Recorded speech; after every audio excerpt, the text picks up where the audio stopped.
Voilà, frères et sœurs, le Seigneur nous enseigne aujourd'hui sur son amour inconditionnel qui est offert à tous. Voilà.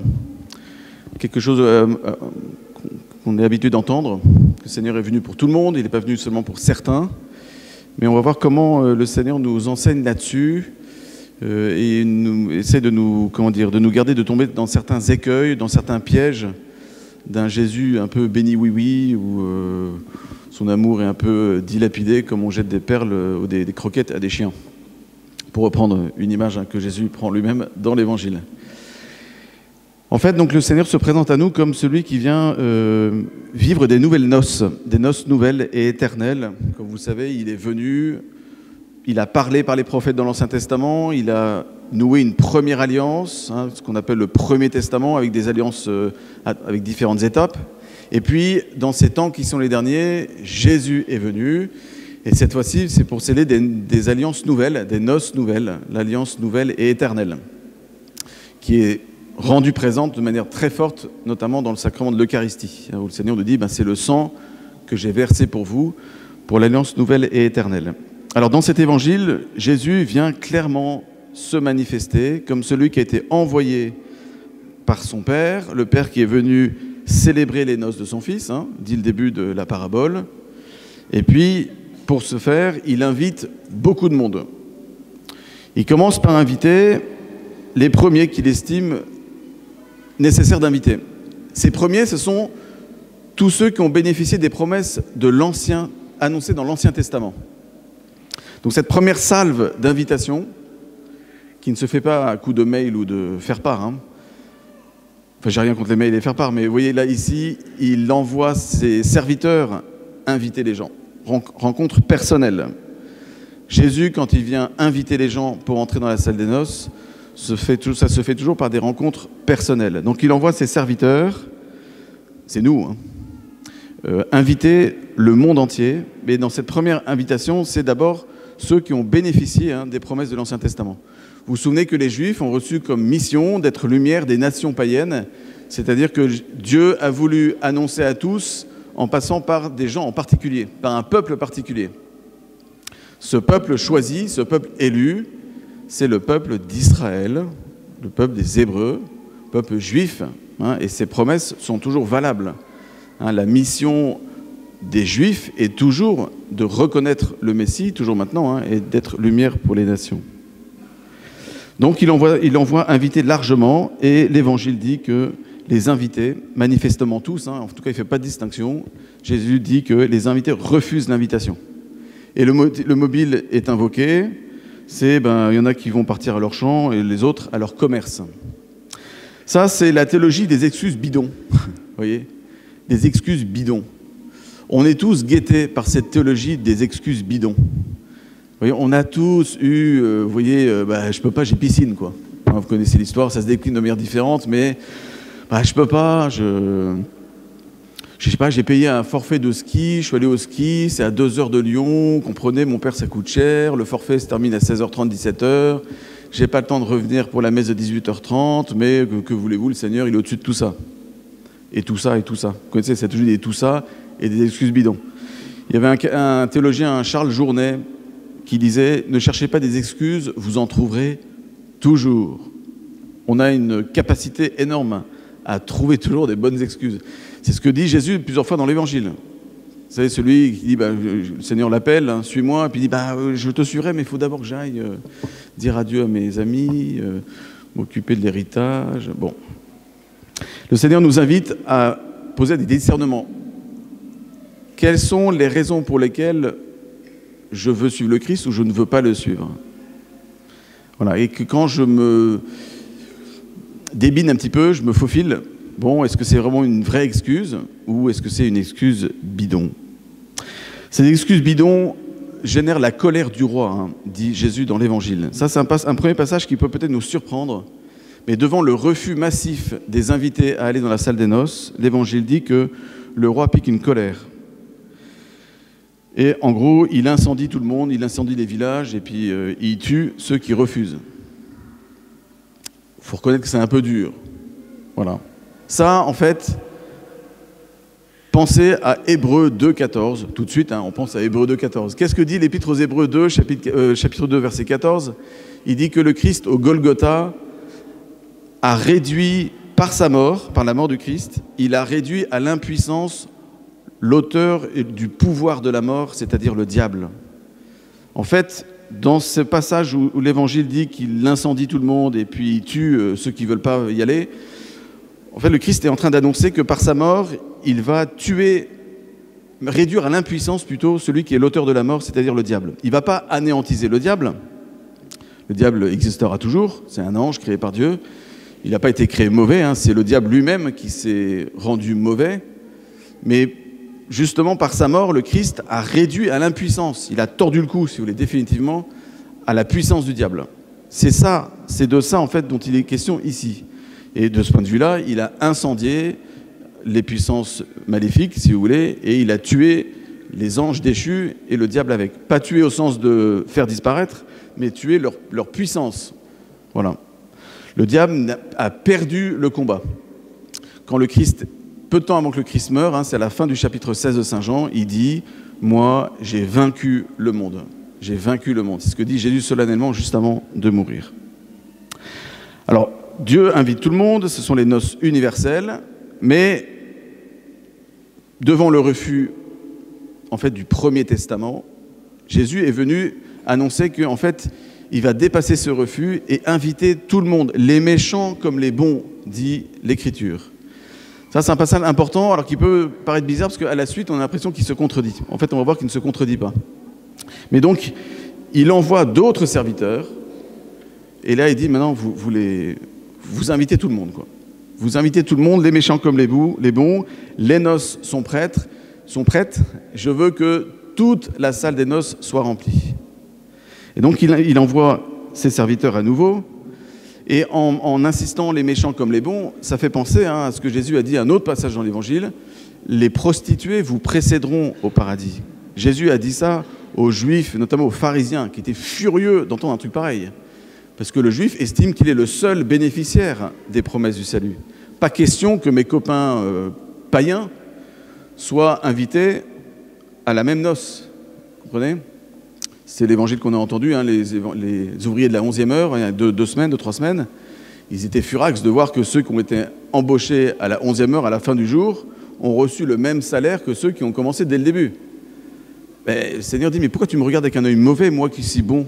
Je suis venu donner le même salut éternel à tout le monde, aux méchants comme aux bons.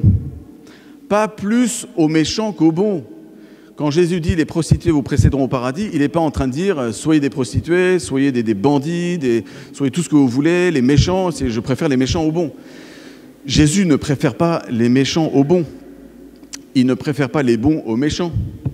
Il préfère tout le monde. Voilà. Il préfère tout le monde. Le salut a été offert pour tout le monde. Tout le monde. Tout le monde. Même votre voisin que vous n'aimez pas dans cette église, peut-être. Mais même à lui, le Seigneur a donné son sang pour qu'il soit sauvé. Tout le monde. Donc il y a une invitation très large et très généreuse. Et quand le Seigneur dit « allez aux croisées des chemins » pour inviter tout le monde pour que la salle des noces soit remplie, allez aux croisées des chemins, c'est-à-dire partez annoncer cette bonne nouvelle. Qui est appelé à aller aux croisées des chemins? C'est nous. C'est nous, pas seulement les curés, les bonnes sœurs et les consacrés. C'est nous en vertu du sacrement du baptême. Le baptisé qui n'évangélise pas, c'est ça aussi le cléricalisme. On nous serine un peu les oreilles avec le cléricalisme. Parfois, il a bon ton, le cléricalisme. Le cléricalisme, il se déguise de plusieurs manières. Le cléricalisme, ça peut être le pouvoir des prêtres qui font sentir leur pouvoir et qui traitent les laïcs comme des larbins. C'est aussi le baptisé qui n'évangélise pas en se disant, de toute façon, c'est l'affaire des curés. Vous voyez, il y a des spécialistes, où il y a des illuminés de certaines communautés, et puis moi, je fais rien. Ça aussi, c'est un avatar de cléricalisme. Le cléricalisme contre lequel se bat le Saint-Père actuellement, c'est ça aussi. C'est que nous sommes tous appelés à être ensemble, à écouter ensemble la parole de Dieu. C'est le sens du synode, en ce moment, qui se passe. Se mettre à l'écoute de la parole de Dieu, tous les états de vie, pour tous ensemble, être missionnaires. On a chacun une manière différente d'être missionnaire, mais il ne reste pas moins que nous sommes tous appelés à aller à la croisée des chemins. Alors la troisième étape de cet évangile est très curieux, tellement curieux que certains exégètes se sont dit c'est comme bizarre, ça doit être deux récits, deux paraboles collées ensemble mais qui n'étaient pas mises ensemble avant. Parfois les exégètes, vous savez, ça chauffe tellement qu'ils essaient de déconstruire un peu l'évangile. En fait, l'évangéliste est très inspiré, Saint Matthieu a bien fait son travail, et donc si ces deux parties sont ensemble, c'est qu'il doit y avoir une raison. Saint Augustin a commenté beaucoup cet évangile, comme beaucoup d'autres, hein, mais notamment il a commenté cet évangile. Et il donne une explication, je trouve, très intéressante. Parce qu'au départ, dans cette première partie, on a une invitation large et généreuse où les méchants comme les bons sont appelés à entrer dans la salle des noces. Puis, le roi entre dans la salle des noces. Et puis, il y en a un qui se fait jeter. Et donc, on ne comprend pas, quoi. À un moment, il dit, tous, méchants comme les bons, vous êtes invités. Il entre dans la salle des noces, et puis il y en a un qui se fait jeter. Alors, en fait, le verset qui nous permet de comprendre ce passage de l'invitation universelle à quelqu'un qui se fait jeter de la salle des noces, je dis jeter parce que Jésus dit, jetez-le, pieds et poings liés. C'est ce mot qu'on n'aime pas tellement et qu'on enjambe souvent. Le roi entra pour examiner les convives. Examiner. Le roi, à un moment, est appelé à examiner les convives. Cet examen, il ne faut pas en avoir peur. Si on en a peur, ça veut dire qu'on a peur de Dieu et peut-être qu'on ne se sent pas prêt et qu'il y a un appel à la conversion supplémentaire. Peut-être qu'on a une vision de Dieu peut-être tordue. Mais n'empêche que, oui, les bonnes vieilles recettes des jésuites et plein d'autres, de faire ce qu'on appelle l'examen de conscience. Examiner. Ça s'enracine dans ce petit verset-là aussi. C'est que, en fait, saint Augustin explique, la première partie de la parabole, c'est la vie ici-bas. Nous sommes tous appelés à nous convertir, les méchants comme les bons. On est tous appelés à entrer dans la salle des noces. On est tous appelés à croire au Christ. Cette deuxième partie de la parabole, c'est ce qu'on appelle le jugement dernier, le jugement particulier, et la vie dans l'au-delà. Donc en fait, la première partie de la parabole, c'est la vie ici-bas. La deuxième partie de la parabole, c'est la vie dans l'au-delà. Et ce passage, ce verset, le roi entra pour examiner les convives, et là il vit un homme qui ne portait pas le vêtement de noces. C'est ce qu'on appelle le jugement particulier.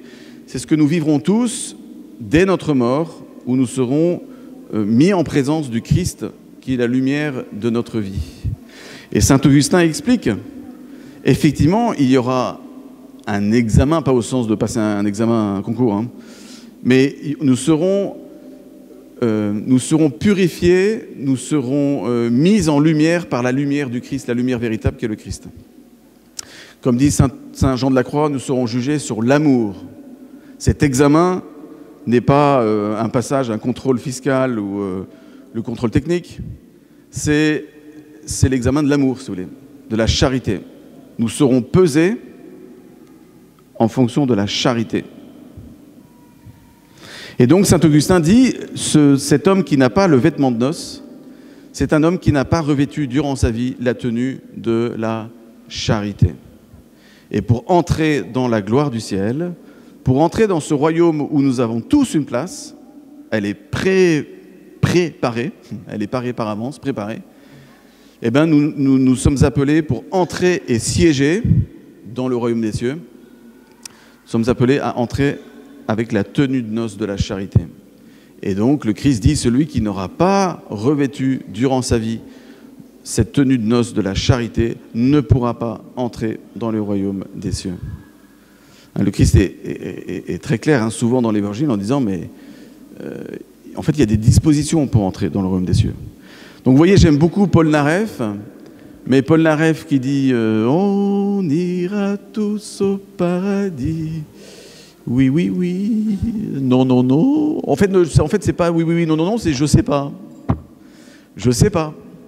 Dieu seul sait. Vous voyez, Saint Paul VI, le pape qui a achevé de mener à terme le Concile Vatican II, qui est mort en 78, il se plaignait de voir que tous ses proches amis étaient morts. Et il s'en ouvrait à son secrétaire particulier, en disant, je suis un peu le dernier sur la liste, quoi. Tous mes amis proches sont déjà partis. Et son secrétaire le dit, mais très Saint-Père, Rassurez-vous, vous les reverrez tous au paradis.